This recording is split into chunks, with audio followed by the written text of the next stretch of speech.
when we talk about ethics, I think we primarily talk about it with in reference to documentary photography and photojournalism, mainly because those are what we perceive to be the truth, right? Everybody hears this word that, oh, journalism needs to be objective, and you can ask everybody here, there's no such thing as objectivity. You're going to go into a situation, everybody's going to interpret it differently. So the words that we tend to try to use a little more these days is being responsible. You need to be responsible with your reporting. And no matter what you say and how good you are at this point in time, you're always going to affect the scene that you are photographing to an extent of... so I guess the question is, how much do you affect it, and when is it okay and when is it not? Okay?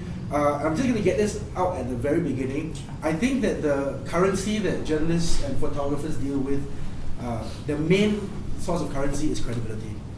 So your credibility is what makes people trust you to tell a story. All you need to do is mess that up once. All you have to do is to make a photograph that's not true and have somebody find out, and your credibility goes down the drain. That's not to say that everything that you do is fake, but if you just have one fake picture, all the work that you're going to put, all the work that you put into the past few years is going to come into question, because people will never be able to tell for sure whether that is real or not. Okay, so we're going to talk about the subject of realness. We're going to talk about situations that we encounter, and we're going to talk about how taking one step and say, if I do this now, what are the consequences? A lot of us think of it as, can you set this thing up? You know, if this person is doing something and when you get there they stop doing it, can you ask them to do it again? It sounds like, yeah, but they were just doing it, so you can ask them to do it again. But there are very strict rules, right? I mean, Bryan, yeah. In the world of photojournalism, right, about setting up maybe the world of photojournalism. Okay, let's say AP. Let's ask Maye-e. Okay. In AP, when can you set up a picture, or never? Well, like I said, there's a time and place for everything. But let me just put it out there where I am coming from. So don't stone me as I'm walking out, all you artists. That I'm coming from a place where I work for the AP, and the AP holds high regard. And I think the other word we can use is inaccuracy in telling the story to our readers as close to the truth as possible. What Bryan says is true, you do affect the scene, but you can also influence it, or you can step back and try not to influence it and let things happen naturally. All the scenarios that I can share, many experiences that I've had, seeing a photographer set up a picture and then watch his career go down the drain, because from then on, every nice moment that he has, the initial reaction from everyone is set up one, you know, and it's like, poor guy, right? You could be standing there for 4 hours, really sincerely waiting for a moment, and it's just tainted. And there's this other thing about, what's this other thing that you brought up that's in my brain? It'll come back to me in a minute. What is allowed? So what is allowed? If you're doing like a one-on-one interview with like Netanyahu, you know, and it's obviously arranged. We're gonna do a TV interview, and we're gonna do your portrait, and we're gonna take pictures of you during the interview. TV has to set up the scene, the lighting, and all that. And usually the photographer is there taking pictures as he's talking naturally. You know, we're not gonna interrupt an interview and go, hey, okay, hold your thought. Can you please? Okay. Pensive, you know, we're not going to do that. We just take pictures as they are talking, as natural as possible. And why? Because there are some people like Trump who makes funny expressions that you want to catch. And then like later, if you want to do a feature on this person, then we actually make the time to set up an environmental portrait. And usually what we do is in our captions, and every picture is captioned, we will put it in the caption that so-and-so poses for a portrait. So we come out clean. We just have to put ourselves out there and be transparent in what we do. Okay? Can we set up anything else? No. Food. Unless it's portraits. Well, he doesn't really shoot food.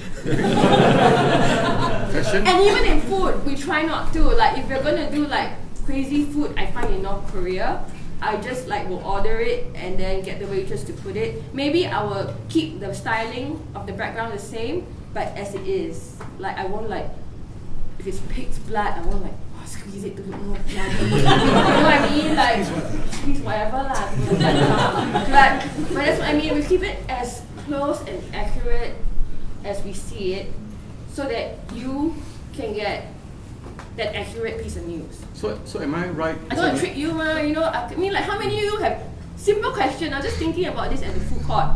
How many of you have looked at a menu and go like, oh my god, I want to order that? At the picture. The food comes, it looks nothing like that, you go like, shit. And I just say shit on TV. And you feel really cheated, right? I mean, I can almost draw a parallel to that. I forgot to bring this awesome book I bought about Aung San Suu Kyi years ago from Borders. And it had this like really pensive looking lady, and then it had like a cage in front of her. And I was like, wow, this is a great shot, like, to get her like that. And then later I realized, like a year later when I finally wanted to read the book, it was a photo montage. So I realized like I felt cheated, into believing something that was not originally that way. Okay, hold your thought. Can I? Sorry. Yeah. Okay, quick one. It's like when you take the food, right? Yeah. Can you rotate the bowl? You can rotate yourself. Three bowls, right? I mean, Can you yeah, rotate so look. that the chicken leg like faces you or something? Of then- course, for aesthetic reasons, for something like that where you're shooting food, can. I mean, are you altering the truth? I mean, like, okay, if the dish was specifically served that way, otherwise it would taste different, and if you changed it to change the meaning, then no. But this is very hard to illustrate with food. Okay, hold on. Yeah. I'm going to ask the same question to Xiaobin, because wire services and newspapers sometimes have different ethics. Different sets, right? Standards. I think Standard. standards, yeah. Different standards, different things of what's allowed. Do you have the same? I think you're talking about on the part of photojournalists, right? The photographer having control. Okay, so maybe, hang on. What we understand now is for portraits, environmental portrait, you set up is okay. But for us, we caption a disclaimer. Yeah, okay. But you never set up a news event. So for example, if you came late and you know that there was an accident and two people were fighting, but you missed it, you don't go there and instigate another fight. Can I quickly, and there are very bad jokes about this, like, you want to shoot, like, oh, I missed the white tiger in the zoo, like, killing the man. I was like, oh, you see children, let's throw lollipops. Okay, bad joke. But if I just want to chip in there, I covered the tsunami back 10 years ago, 11 years ago, and like old woman's crying, right? Like really crying by herself, and one photographer is standing far away shooting. And then suddenly, like, another photographer comes and sees this, and then he goes close to the woman. And then the woman's like standing there thinking that, okay, he really needs me to cry more, and she's like, really being very dramatic about it. I come by and I'm like, seeing what's happening, I refuse to take the photo. Because she was actually quietly weeping, and now suddenly more photographers come, and then they see her crying really violently, and they all crowd in, and then as they're taking, she cries louder. It's like a couple of us will actually step back and say, we're gonna just take a picture of the scene, so that if our boss asks us, why does Reuters have this and you don't have the dramatic crying, we can go, because this is the reason why. Obviously it's instigated. Okay, so it's your own comfort level and your own ability to sense how honest you are about a situation. Okay, so we need to come back to ST. I'm going to jump in on this Okay, one. please. How many of you, if you see that situation, how many of you will take a photograph? Sure. What situation? Yeah, one. Yeah, I mean, honest. Two. What situation? The situation where you see a woman crying, you go close, and then she really starts to pour her heart out, and then And you can tell. you come by. And yeah, so there are some cultures that do it. I don't know whether it's purposely or not, but when they are in front of the camera, they will actually hand it up. The times. Indonesia. A lot of people do it because the more dramatic they look, the more help they can get. Yeah. So like I'm so pathetic, so people may give more money. Yeah. And after a while, they become media trained by us. Yeah, but so back to the question, How many of you would see that situation and not take a photograph? Or take a photograph of the overall scene? I would take a picture and then decide later what to do with it. Okay, that's fine. fair. Shoot I first, think ask most question people do later. that. But so if we take that situation and we go back and we talk about it, we talk about that whole, you see that photograph and this lady is crying and she's got tears streaming down, she's looking to heaven, and it's a great photograph, right? And then you see the photograph that Maye takes, which is 10 photographers crowded around her, and you see a same photograph, and suddenly the immediacy of that photograph completely gets lost. It doesn't feel like that private moment. And I think that's, as a lot of photographers, what they try to do. I think, to me, the primary job of a documentary photographer and a photojournalist is to put themselves in a position where they can show you something that they are experiencing, as close as possible to what the scene is, right? As close as possible what they're seeing. So their responsibility, and that's why photographers are, as far as possible, barring war zones, don't like to go out on like photo walks and cluster together and shoot. In a way, we're very solitary beings when we are shooting, because we want to find our own little story. You ask a lot of photographers, if it's not a scrum situation, but a lot of people are in one place, I think you generally will just walk the other side and try and find something else. Because everybody else is going to get that picture. It's not a matter of they don't get that picture, but you know that they're going to influence the scene, right? So like what you said, man, is yes, you can take the picture if you want, and you can pass it on to your editor and say, well, if you want it, I have it. But then again, how does that fit in with your set of personal ethics? Is it a cop-out? Is it one of those situations where you say, I let my editor decide? Then it's like saying, pushing the button, it's like, okay, I'm not dealing with this. You can do that. I don't think that there's anything specifically wrong with it. But how do you feel about it? Can I just ask Xiaobin? Yeah. So, how much power do you have as a photojournalist? So you encounter something that is questionable. You, as a Straits Times photographer, do you have the power to say, I'm not going to shoot that? If my boss asks, I will explain to her and tell her I'm right and she's wrong. Or you just have to do it and then go back and say, I did A and B, so I don't know. So how is it like? I think if you're young kind of thing, maybe you would like do it and then ask your boss. So like if you're over the years, if you have experienced enough situations kind of thing, you would have like know it within yourself whether people are hanging out, whether things are happening for you, to discern whether the situation is yeah. So if to your question of what are some of the situations that we have control over, you have product shoots, photo shoots, the food shoots, fashion shoots, photo illustrations, and portraits. But when it comes to a new situation, if it's happened and you've missed it, you just go back and get scolded. I mean that's, but I would say that different people have different moral standards and different ethics. I mean, I've seen people recreate situations before, so I mean I can only speak for myself. So what do we do? Like say any one of you saw someone doing something that is clearly questionable. What would you do? Call police? Call Bryan? Or seriously? Facebook. Yeah, that's the social media thing now. So you post on Facebook, you shame the fella. Seriously, have you done anything like that before? Can I just add on to that situation? Because we are all Which situation? A lot of situations. the situation the woman crying, because we are assuming that she is crying to get attention. But have we ever also thought that it could be that because you're hurting her feelings directly? No lah, you can tell Xiaobin. I mean like Okay. Edwin. You can Okay. tell, like hurting her feelings how? Like that I'm offending her by taking her photo? By having a group of people crowding around. Oh no, the situations I'm talking about are very obvious. It's really like the then the eyes are looking seriously, like obvious, like it's like the Chinese, like a lot. We're being judged. I think we're being a bit judgmental. No. There is a possibility of his kind of scenario. And what would you do?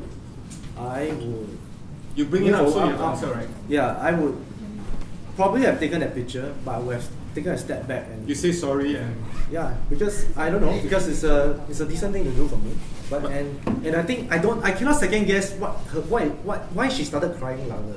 That's the thing. so you might ask, like, I will ask if I can speak Bahasa, But I think generally the person who's uncomfortable will just move away. I think we've all been in that situation. Yeah, If they are not comfortable with the Or camera, they they'll would- turn away or they will just walk off.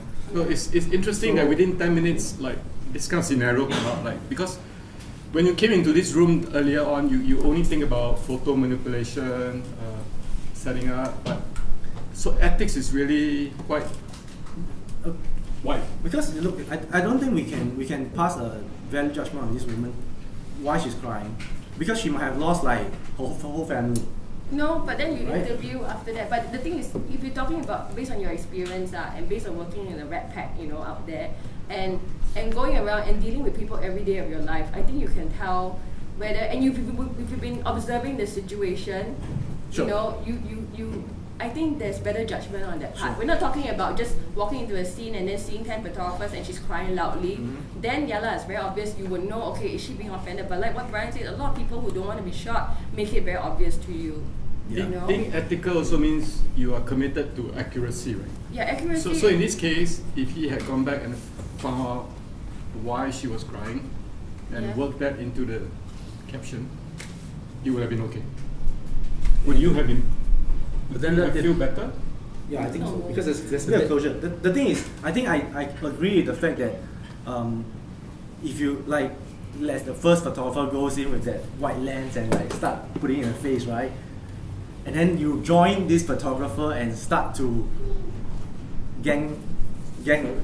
just go around her and start to shoot. I think that very action is ethically very wrong because you are number one, you're not you're actually causing distress.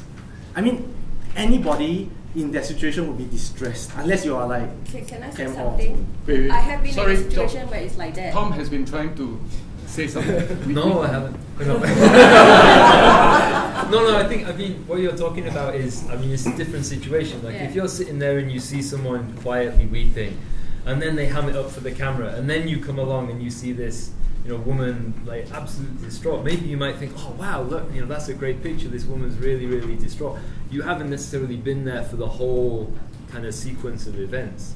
So sometimes you can come into a situation, you can make a judgment upon what's happening, not being in full command of the facts. Yeah, you don't know what happened before. You don't know what happened. So then, you think, oh wow, I got this great picture, and then you talk to the journalist later, or you talk to her later, and you find out. So his point is don't assume. Don't assume. If you can ask. Okay. But then I have another- Can I just Can I about drag Edwin? Bernice first? We're going to lose track No. of this thought. We will lose track because Bernice, have you ever felt manipulated by your subject? Like you know that this subject is purposely doing something so that she will look so pathetic or needy, so that you will then go into something. I think because the work that I do, they're mostly long-term projects. So I would know my subjects quite well, and I would only choose to commit when I feel comfortable with the person, and I know the person is very real and honest. Otherwise, over time I will not feel comfortable, and then I'll just leave altogether.